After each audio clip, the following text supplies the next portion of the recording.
2020 continues, our first online virtual event, and it's so great to see you all getting involved. We are live here from In5 Media in Production City in Dubai, and we are so thrilled to see you all just logging in from all over the world. Remember to stay connected with us, and do feel free to speak directly to the speakers and panelists on our Hop In chat box. You can ask them anything that you'd like and leave your comments as well.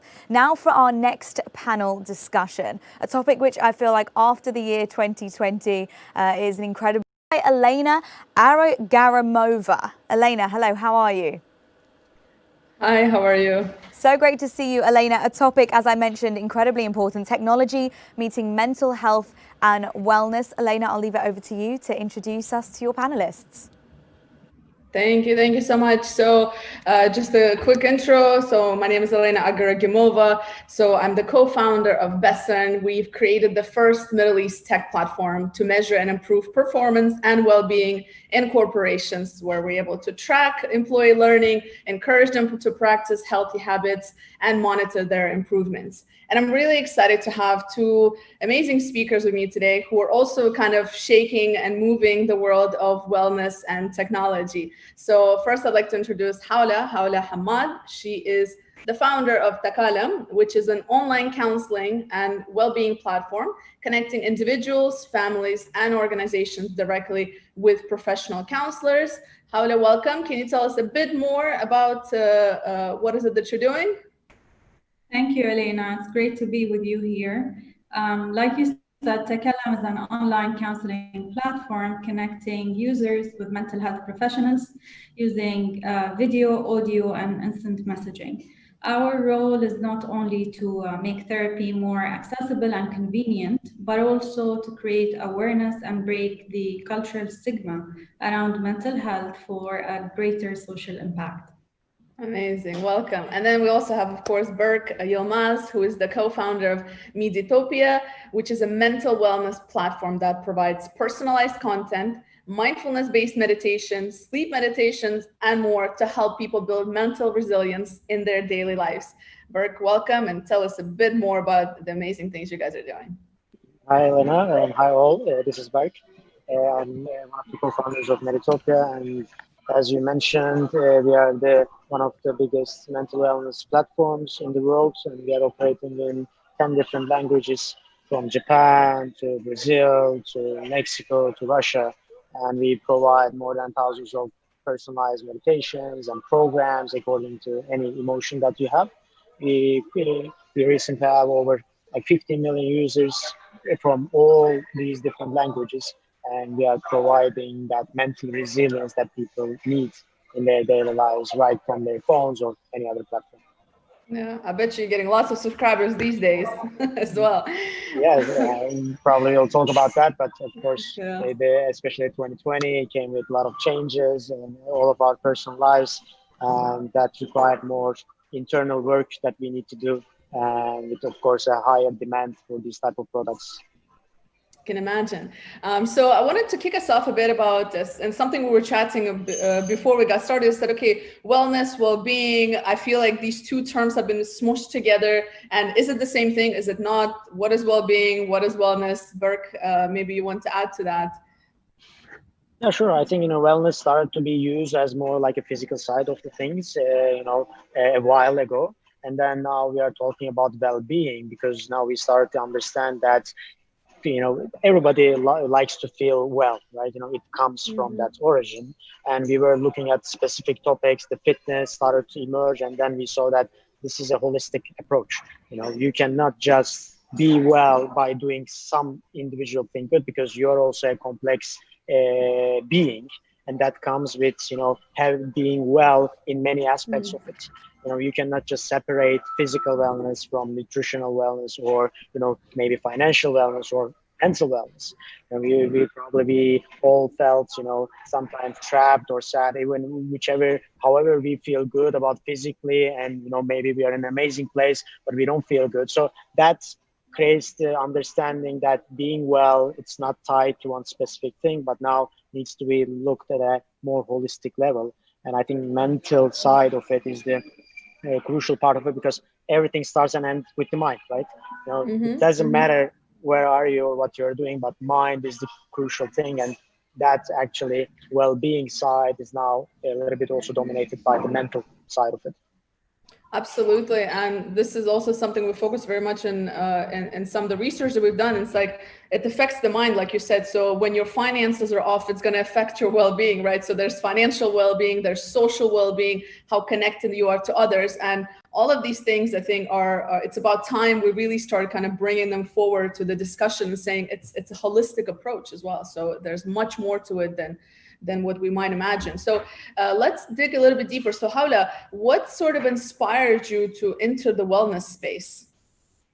So we've been talking about this also prior to the session. And like I said, this is not my background. My co-founder and I both come from media, business, and technology backgrounds. So we came up honestly with the solution to solve a personal and social problem, and that was prior to COVID. There is a lack of providers in the country in general, and there is inconvenience for seeking therapy. So we realized while we're going through the concept that this is actually a need that's that's lacking for the whole region, not just only for us as individuals. And in specific, the UAE has the highest depression rates in the region, and that's according to the WHO. But thanks to our leadership, our government has been proactive in addressing these issues even prior to COVID. And by setting up the Ministry of Happiness, adding it to the national agenda. And even during COVID, they were so fast in reacting by setting up a national campaign and a helpline that worked very well in creating awareness about mental well-being within our communities. However, with all of these efforts, we are still lacking some efficient ways of conducting therapy or counseling in general. So there is a gap that still needs to be filled, and technology comes in place to fill this gap by making things more accessible, by making things more convenient and more efficient to everyone to access mental health support. So digital solutions are extremely needed now more than ever. And that's where we kind of we're coming from. Great. Yeah. And with technology, it also makes it more affordable as well. What about you, Burke? You guys have been around for almost 4 years, I believe. Yeah, actually, like we started our entrepreneurial journey with my co-founders like six and a half years ago, and our main intention is to have this social and financial value hand in hand in a scalable side. So we first focused on the aging population and did a couple of other businesses. But then, of course, as a first-time founder, you start experiencing mental burdens at the end because you are trying to strive for things and try to achieve a certain limit of success or satisfaction at the end. But that's a very hilly road, right? And then that creates problems, and that's where I started to feel on myself that stress and anxiety and so on. That led me to that combined with my like evolutionary psychology and behavioral psychology interest, and also mindfulness, which appeared to be this bridge between the because we see that mental wellness is like a spectrum, right? You have this daily inspiration to really mental health and therapy.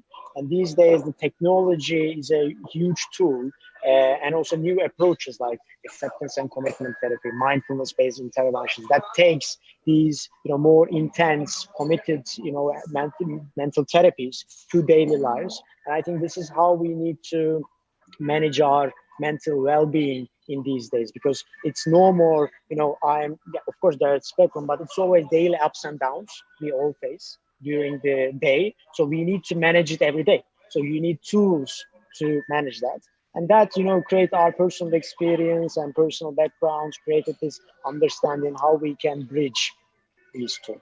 And that's really, afforded us to think about mental wellness. And we figured out that localization is a very critical thing, because when we were looking at, there were a couple of different mental wellness and meditation apps that are usually influenced by westernized societies, and we said that however what you feel is really shaped by your surroundings and by the community that you live in. So we started saying, can we do this on a localized basis? We started in Turkey, and then we started to localize our services in 10 different languages on a localized perspective.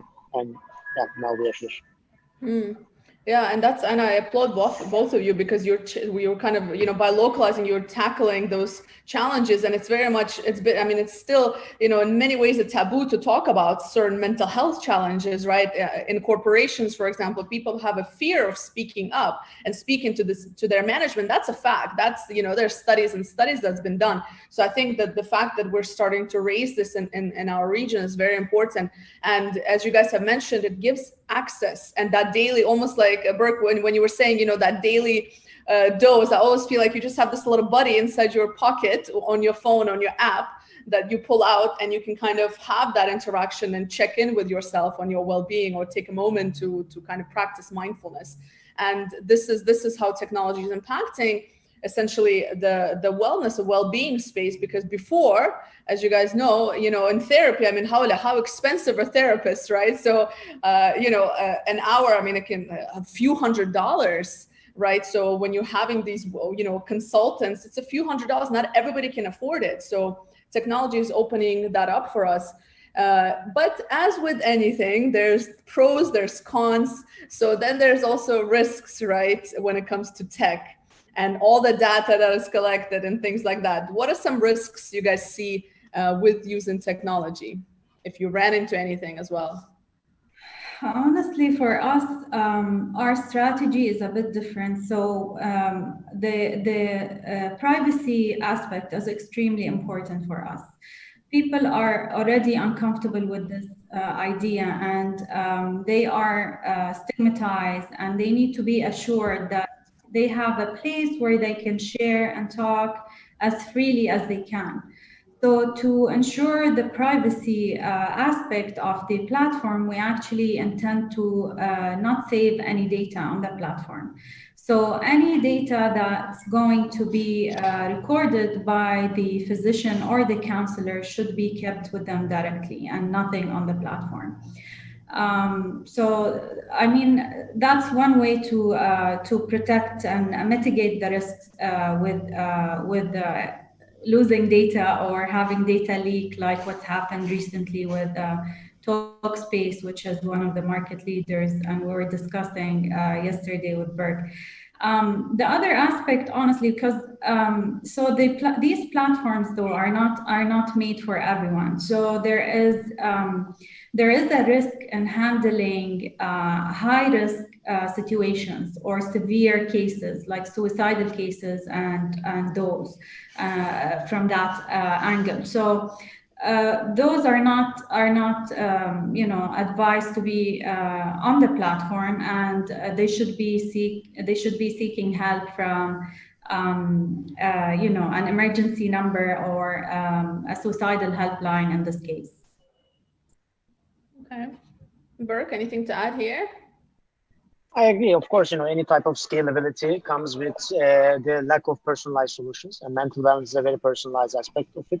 But when you look at on general, how many people really in potential to get help, like the accessibility part is already so low. The percentage of people who are, maybe they're severely depressed, but going for help and in a sustainable way is really low. So I believe in either case, technology really at least opens a way for people to be aware, to look for their mental well-being. And then, of course, the platforms need to take the responsibility to inform their users on any certain scenarios. They need to take this to another level for themselves. But if I look at it in an accumulative perspective, I believe these are just doing good at the end, at least for opening a way, opening a perspective for users, because you can just download something in 5 minutes and then listen for 5 minutes and get at least a perspective. Okay, so I can invest in my mental well-being, and this can be good. So what else I can do in my position? So yeah, I think that there are small risks, and individual cases. But if you look at the reach and what the accessibility issue and the previous dogmas that people have, this is a huge leap in the last 5 years which we have. Absolutely. And speaking of leaps, I think that, as with so many negative things that happen, there's always a silver lining. And if anything, I think the pandemic has shown us, given us a mirror in many cases, right? And kind of forced us to face some of the challenges, at least particularly what we hear from clients and corporates. It kind of made them face the fact that maybe they need to invest a little bit more about employee or in employee well-being. So has this helped you guys to sort of raise awareness? You've been doing this for quite a while now, right? So you already knew the impact of it, but maybe part of it was also maybe educating the importance of these topics to the world. And now it's kind of accelerated. Did you guys see the sort of push in your businesses since the pandemic?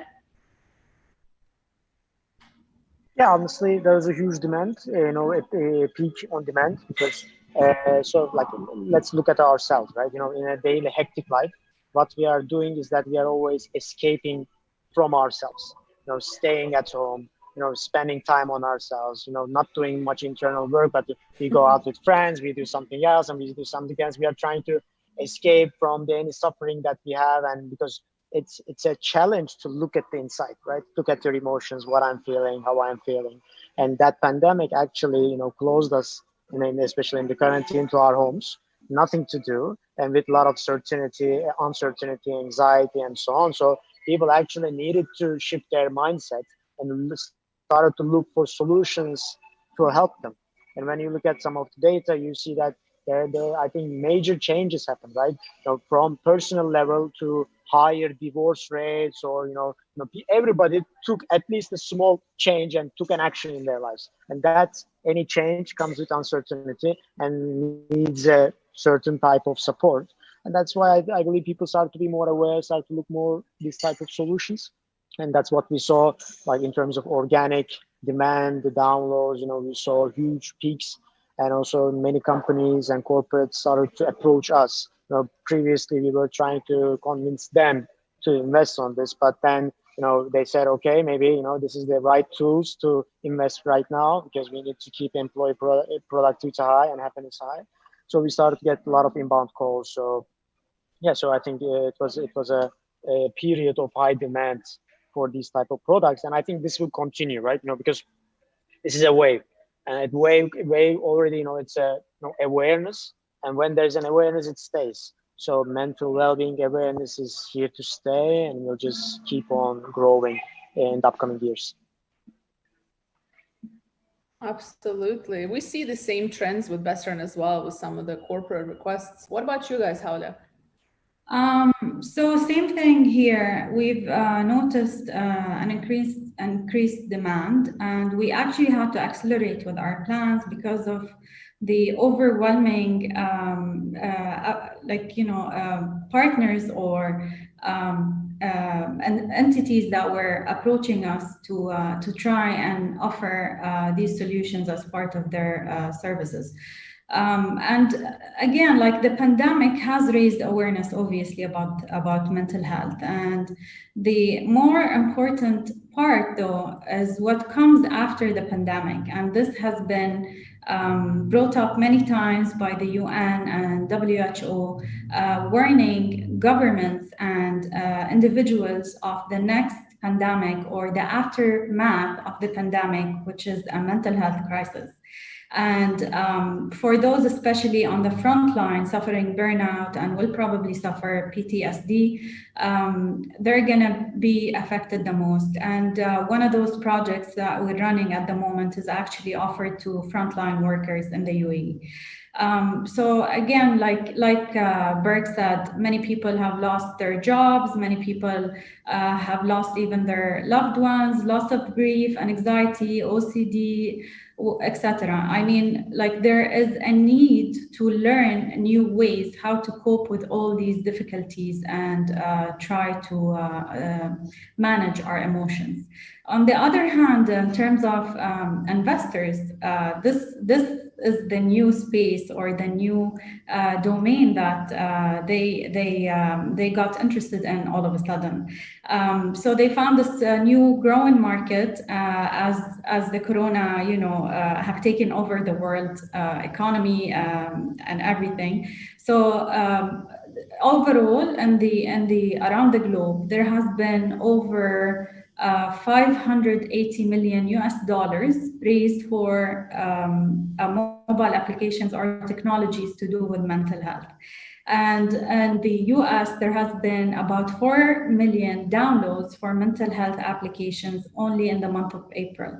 So there is extreme demand, and demand not only from individuals, but also from investors, from governments, from everyone that's seeing the importance of mental health from now moving on in the future.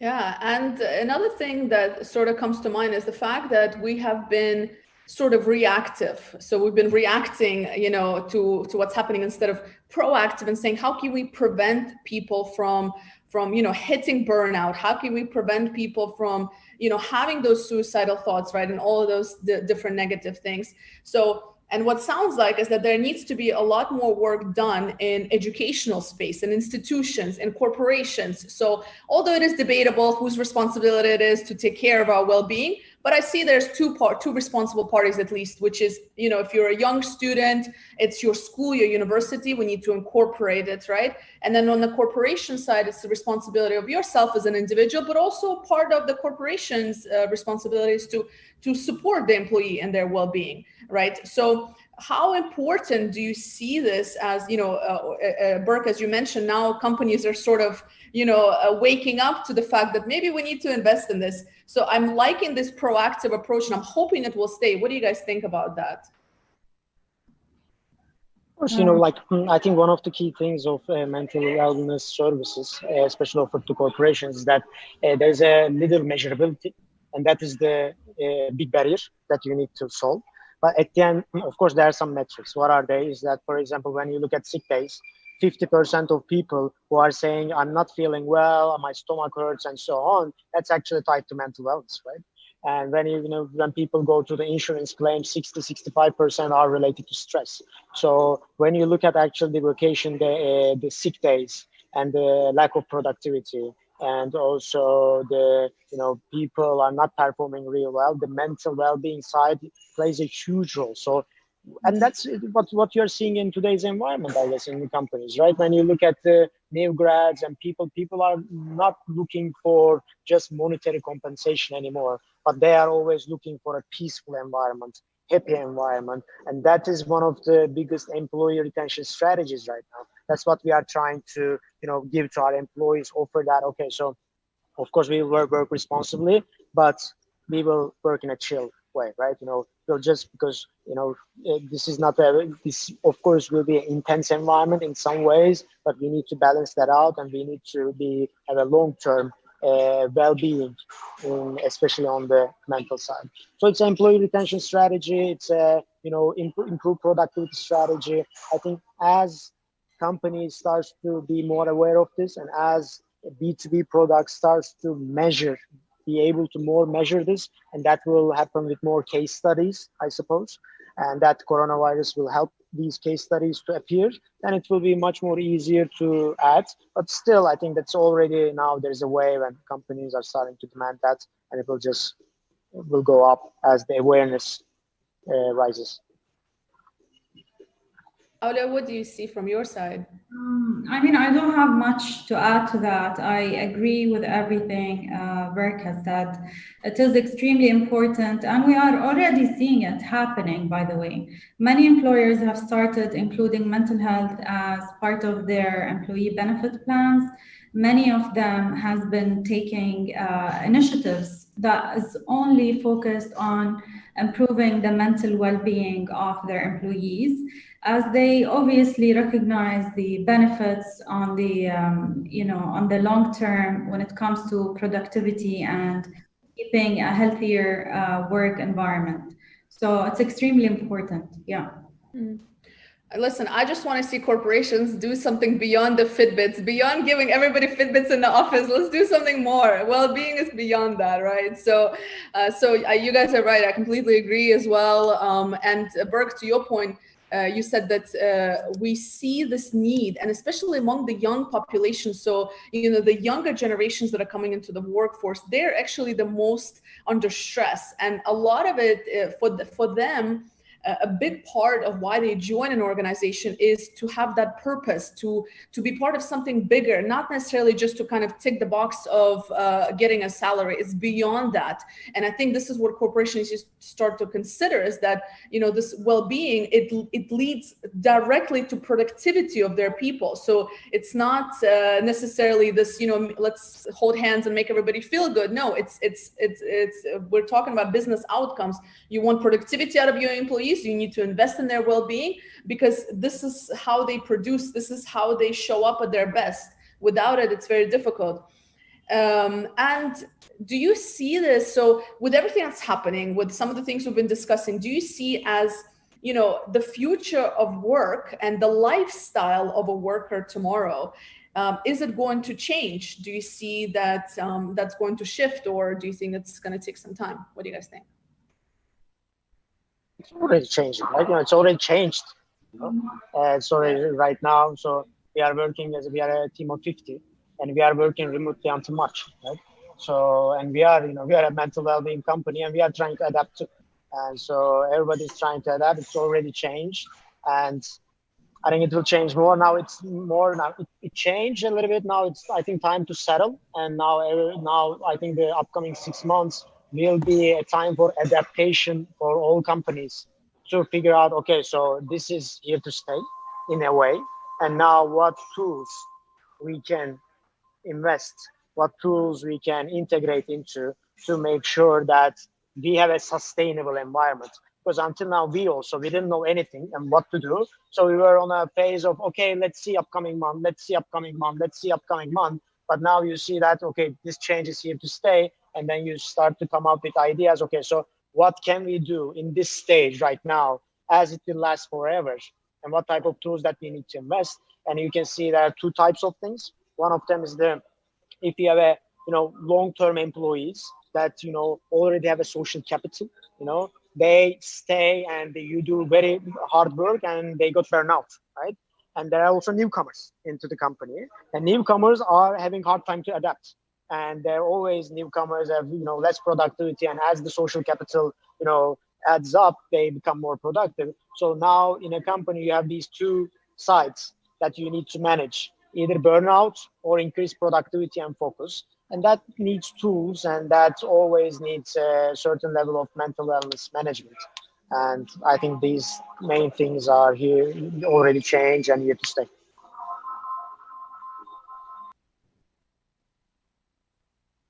Oh, sorry, I was muted. Anything to add here, Hawla? I mean, nothing much as well. It's like we said, people are already becoming more aware, and it's happening, and it's going to keep on changing. People are going to start taking care of their mental health just like they take care of their physical health, and that's going to become out there when across the whole community, not just employers or employees, with everyone that's going to look after their mental well-being. Absolutely. I think I also agree, Burke. I think it's here to stay. I think it's only going to grow. And as we become busier and the lives become more hectic, I think that the fact that we can have this little friend in our pocket, access it via phone anytime, anywhere, in a way that we can actually afford it, and our corporations can afford it as well, right? So that's usually the big thing, is the investment in these sort of things. And with technology, we see that this is really going to change. And again, it's making it affordable, maintaining the same quality, and with platforms like Mediatopia that are doing things all over the world, it's I think this is some of the really exciting things that are going to be happening within the space. Definitely something to watch. I think we are wrapping up now. So thank you guys for joining. Any final takeaways, any final pieces of wisdom you want to give to the audience before we close off? Burke, you go since you are more in this space when it comes to mindfulness. And honestly, Give us a mindfulness moment, Burke. Yeah, I think the market growth is, like will be more tied to the, as you said, the educational and the awareness side of it. Because at the end, it's really, whatever solution you provide, at the end, it starts with the awareness. As people become more aware, as people become more less stressed about the peer pressure that they have or the concepts that they have around mental wellness. So the communities and countries that are eliminating this dogma faster will have much bigger markets to serve and bigger help that we can bring up to. So I think that will gradually happen, and maybe just individual work for all of us is to consider reevaluate our dogmas, our personal dogmas, and also educate people around us that this is no more a depression or panic attack concept. That's just a daily concept that we all experience. You cannot show me one single person that haven't experienced an anxiety situation in their lives. That's just impossible, right? So there's no more need to cover that, because if we just get out that peer pressure and we also accept our emotions and we are able to tell about them, then I think everybody will be more comfortable and this trend will go higher and higher and everybody will be more satisfied with their lives. Absolutely. I agree. I think that's a beautiful note to end in. So if we're able to take care of our well-being and those around us, we are just going to be better all around and more productive and thriving in our careers, our organizations, and helping our businesses grow while using the beautiful technology we have available to us today. So thank you guys for your attention. Thank you for the amazing speakers. Best of luck. Looking forward to see how your businesses are disrupting the well-being space. So definitely look forward to staying in touch. And thank you to STEP for bringing us together. Thank you. Bye-bye. Thank you so much to Elena and the rest of the panelists for a really thought-provoking conversation. We hope you'll stick around with us at Step Anywhere 2020. We are well underway and enjoying day 3 of Step Virtual here. Our first online event, and it's been going so incredibly well. Thank you all for your feedback on our socials at Step Conference. And it continues. We are over halfway through now with a great discussion coming your way next from Stephanie Noor Prince, speaking on the rise of PropTech and the future of real estate. That's coming your way next.